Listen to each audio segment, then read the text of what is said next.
In this video, I'll be doing some 3D modeling. The goal of this 3D modeling will be to mount these bicycle hangers. So these will mount to the wall, essentially. The front wheel, or the back wheel, I guess, will get hung on this hook and rest against this part here. And hang on my garage wall so I can get my bikes up off the floor and get them out of the way. I'd like to mount them to a 2x6 or to some other sort of lumber so that I can mount the 2x6 into the studs in the garage. And then I don't have to worry about trying to space these exactly on the studs. I have more freedom in the spacing. And I don't have to worry about trying to use drywall anchors. These things came with drywall anchors, but I don't think hanging my bikes off of a couple of drywall anchors is a very good idea. So I don't want to do that. So I've got a bunch of 2x6s, and I'd like to use those, but the problem is the spacing on these mounting holes is is too wide for a 2x6. So I thought about drilling some holes on the interior here and then just screwing them to the 2x6 that way. But I decided I was going to 3D print some sort of brackets that will go around the 2x6. So like essentially like a hook that comes off the top and goes down, a hook that comes off the bottom and goes up. And then I will use a router table to cut a profile into the 2x6 so that those hooks have something to hook onto. The advantage of that is I'll be able to mount the 2x6 to the wall into the studs so it's nice and secure, and I'll be able to move these around. So instead of having to figure out what spacing I want and screwing them to the 2x6, I'll have them sort of floating so I can slide them around and I can get the spacing I want. So, you know, depending on which bikes I'm hanging up, I might be able to space some of them closer, and then some of them need to be a little bit further apart. I'll be able to slide them around and get the optimal spacing so I can have as many bikes as possible in the smallest amount of space as possible. So I'll switch over to FreeCAD here. And I've got a new parametric part. I'm in the part design workbench. And I think I'm going to start maybe with a sketch of just a 2x6. I won't actually use this for printing, but just to give you an idea of what I'm trying to do here. So the 2x6 I plan to route to two of the corners off to give me sort of a T shape. So we'll go like with a multi-line here, and I'll give you an idea what I'm trying to do. So what I want to end up with is something similar to, and I'm not going to put any actual dimensions in for this. We'll constrain that vertical. We'll constrain that vertical. We'll use this constraint here to make those collinear.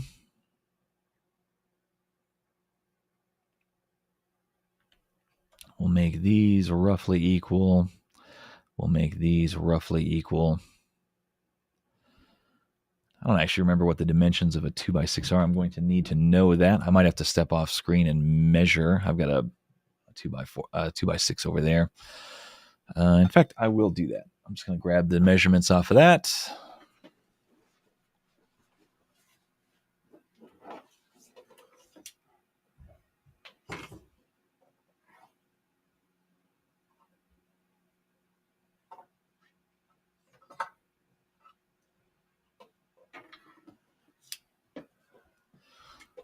So my 2x6 here, I've got about 142, and my depth is something like 39.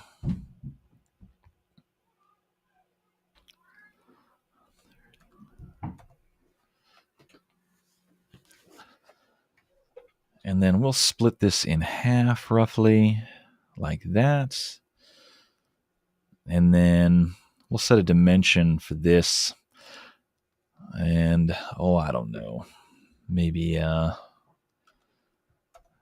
12 millimeters, something like that. So from the 2x6, I plan on routing out a pocket like this and a pocket like this. And we can step out of this sketch and we'll pad that out to, I don't know, 1.5 meters, something like that.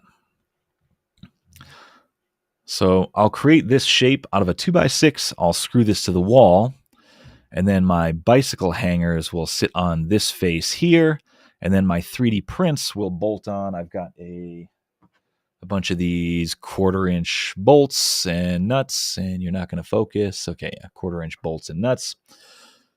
And then I'll probably embed the nut into the 3D print, or at least create a pocket for it.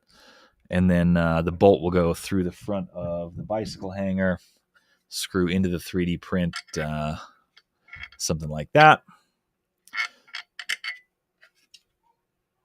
And then I'll be able to slide them around and hang up my bicycles, and hopefully they'll be nice and secure. I'll probably print these out of PETG or something like that with a bunch of walls. I think they will be strong enough. All right, so we'll give this a name, 2x6, even though I did it millimeters. And then we need to know the spacing of these holes. That's going to be very important. And I actually don't have a caliper large enough for this, so I'm just going to use a ruler and measure them to the nearest 16th. That should get us close enough. So it looks like we've got 18 and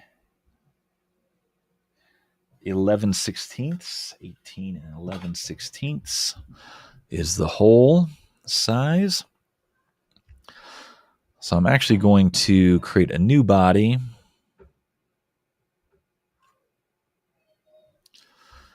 And then I'll probably create a shape binder. So we have something to measure with there. And then we'll create a new sketch on that. We'll select the binder. We'll create a new sketch there. I'm going to hide this 2x6 face. And we'll select that shape binder. Cancel. Sorry. We're going to hide that. We'll select this shape binder. We'll create a new sketch on that. Okay.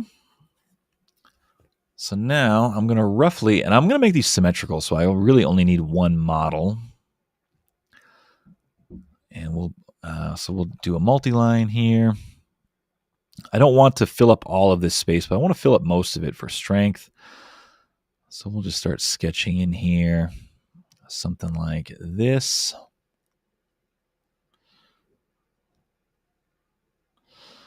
And I don't often like to, that's not what I wanted. Vertical is what we want. The rest of these I think are good. Yeah. Okay, so I'll add some external geometry. That should be sufficient. So what I'm probably going to do here is put this point on this line. We'll put this point on, we actually want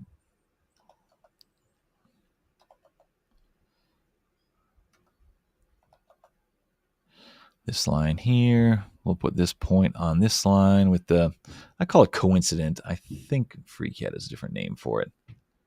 Oh, coincident. Okay, cool. I'm going to give myself some space here because I don't want this touching this. So we'll just give ourselves, say, 1 millimeter of space there.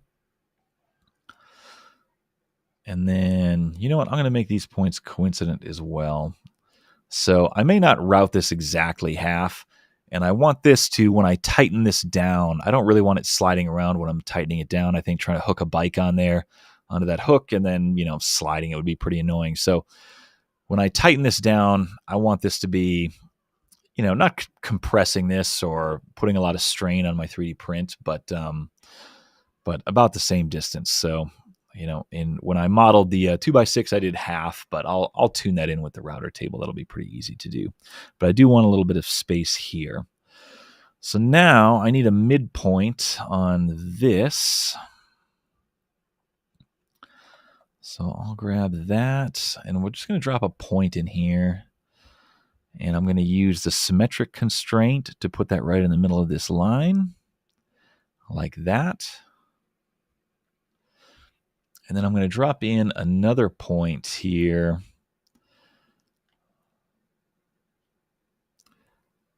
And I'm going to put this in the middle of this line. So I'm going to use the symmetric constraint again to put this point right in the middle of this line.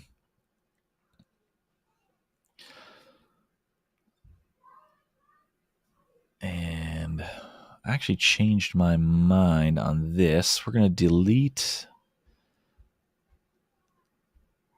We're going to delete that. And I'm going to make this coincident here as well. So I'm going to add my space I want here by adding it to the distance between where I'm going to put my hole going through this part and the center of this. So that will give us our space there. But I do want some space here. We'll throw in a millimeter there. So now, and I've already forgotten my dimension, but we're going to put in a constraint here. And I'm going to measure that again and divide it by 2. Add a little padding and divide it by 2. So this was, and this is my hole spacing I need to measure again. So it was 8 and 8, 9, 10, 11 sixteenths. So we're going to probably get into the formula mode here. We'll go 8 plus 11 divided by 1/6, and we'll go like this.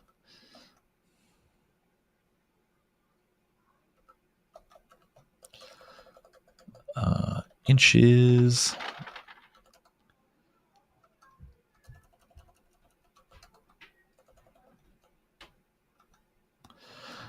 You know what? Instead of trying to do this in inches and whatever, we're going to go 11 1/6 divide 8 plus 8.865, and then we'll actually just go 2.54 times, and then we'll go 2 divide, and okay, so that's 11 centimeters, so we'll just add maybe a millimeter to that. So we'll go like 112.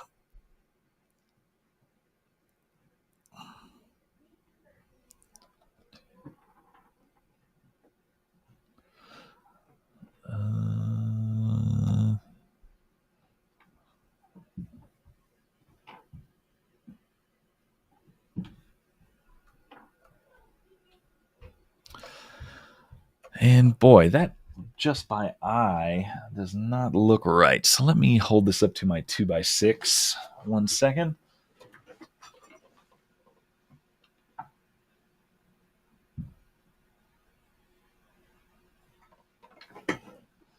No, actually that totally does look right. But the problem is I don't really need this hole to be in the middle of my 3D print. So we're going to delete this symmetric constraint. I really don't want it. And of course, I don't know how to select that just by itself. Is it this one? It was, okay. So we'll just make this some nominal value, maybe 12 millimeters. We'll see what that looks like.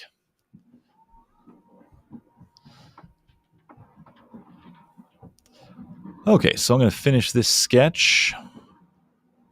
And I'm going to pad that out. This doesn't need to be super wide. I'm just going to hold my caliper up to this and see what kind of width looks good to me. I think we're going to make that 40 millimeters.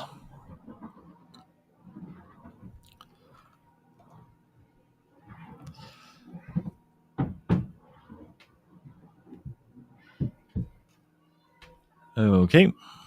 And then I'm actually going to show this sketch again because this point is going to be important to me. So I'm going to make a sketch on this face, and we're just going to put a hole all the way through it.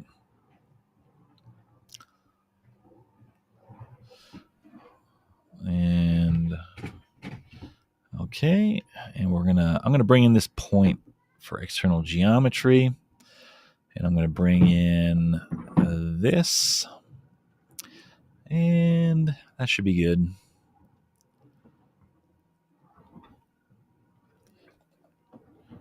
I'm just going to drop in a circle. And now I'm just going to put in a couple of construction lines here to help me out. There's, I'm sure, a lot of ways to do this. But if I make this one horizontal, now I know that the hole is where I want it. And if I want to center this left and right, all I need to do is make these two construction lines equal. So I can use my equal constraint right there. Now, I just want this to be the through hole for this 1/4-inch bolt I've got here. So that should be about 6.35 millimeters if memory serves. And I'm just going to round that up to 6.5. So we'll do a diameter constraint there, 6.5. And that's all I need for that. So I can leave that sketch, and I'm going to punch that through using the pocket tool. And instead of giving it a dimension, because I don't actually know what that dimension is off the top of my head, we'll just say through all. That's going to punch a hole through the whole thing. Okay. Then on this other side, whoa. We're going to drop in a hex on this, so we'll drop a sketch on this face. We'll get out of construction geometry. We'll drop in a hex. Actually, hold on. Before we do that, we'll drop in some external geometry. We'll grab our circle. Now we can drop in our hex. And I'm actually not going to make it any of these faces vertical just yet. So this is the pocket where the nut will recess into. And so the nut, flat to flat, measures 11 millimeters. So I'll probably make that about 11.5. So we'll use just the distance constraint for that. So I'm not in any particular orientation. 11.5 millimeters, like that. And then now I want to figure out which way I'm going to 3D print this thing. So I think I want to lay it flat on one of these faces. So the best way to print that would be to make, hold on, let's look at this sketch. That's this button here. To make this this horizontal. So I'll have some like sloping overhangs here. I don't think those will be a big problem, but I won't have a flat overhang since I'll be printing this in probably this orientation like this. So I think in my experience, these will be okay. They're a little bit steep, but I think they'll be all right. So now we got to figure out how deep we want this to be. And I think the easiest way to do that is to figure out our stack height and maybe do an offset face off of here. So here, that'll make more sense when I actually do it. So I want to figure out how deep this recess for the nut needs to go. I know how long my fastener is. So it needs to go through the bracket. So that's just shy of 3 millimeters. We'll call that 3 millimeters. And then I want to basically capture as much of this 3D print as I can. And this is a nylock nut, so I can't actually put it on. So what I'm going to do is I'm going to measure the height of the nut.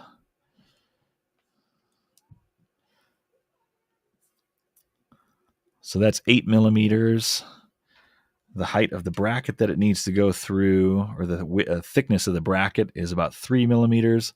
So we've got 11. And so then I'm going to measure the length of the bolt that I've got, just roughly. So it's about 38. So I'm going to subtract 11 from 38, which gives us 27.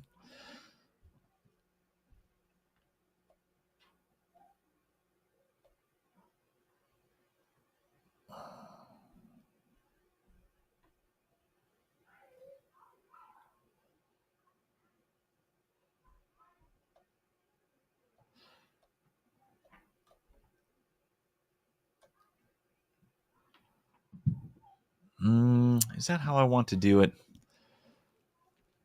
Let's just think about this a little bit. So what I'm going to do is create an offset face. I may have just been talking a bunch of nonsense.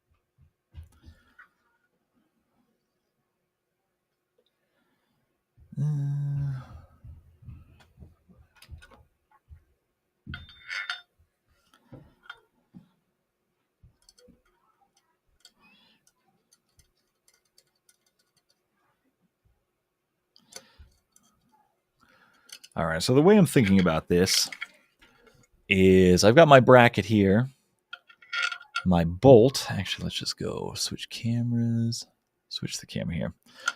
So my bolt is going to go through the bracket, and we got to subtract the distance of the nut. And so I want to capture in my 3D print is this distance here. Yeah, that's right. 27. So we'll drop in 27. I actually second guessed myself, and that was wrong. So what we're going to do is drop an offset face off of this. And I think it's Z. We want to go negative 27. Nope, positive 27.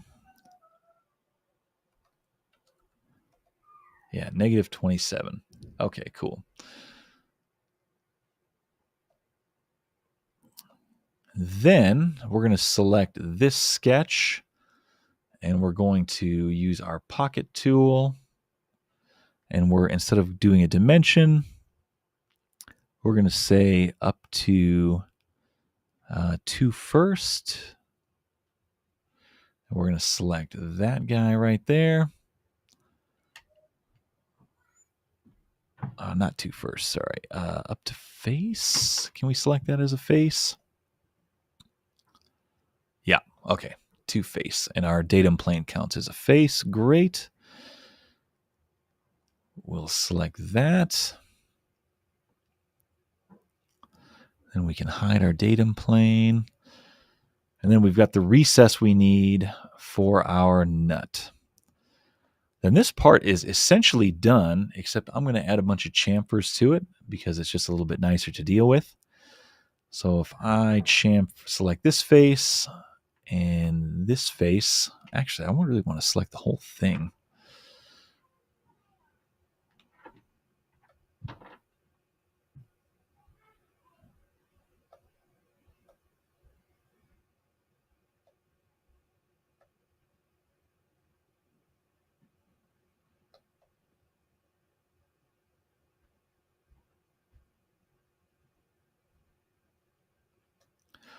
That should be all the edges.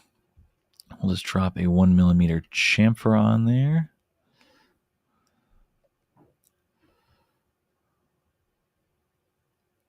Yep, that's all the edges. So cool. That should be my part. And of course, I forgot to switch the camera back. Of course. Switch back to that screen share. So we'll do a dramatic reenactment.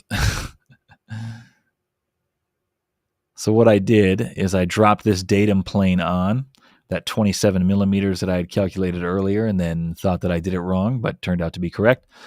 Offset that 27 millimeters from this face. Then I did a pocket with this sketch up to this datum plane. I used by using the up to face feature. And then I basically just selected all my faces, dropped a chamfer on there, so everything is nice. And I'm not too worried about this chamfer because the 2x6s have a pretty good corner radius on them. So I'm not too worried about that one in particular. And yeah, I think that's all there is to it. So I'm going to hide my datum plane. I'm going to export this body.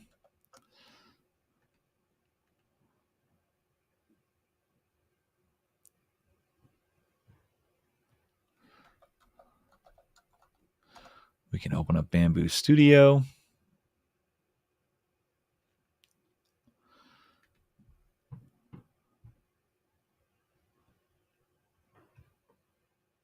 We can drop that in. This is not the orientation we want to print this in. I think auto will probably be fine. That's actually not the orientation I want to print that in because I don't want to print on overhangs in there. So we're going to select this. We're going to say lay.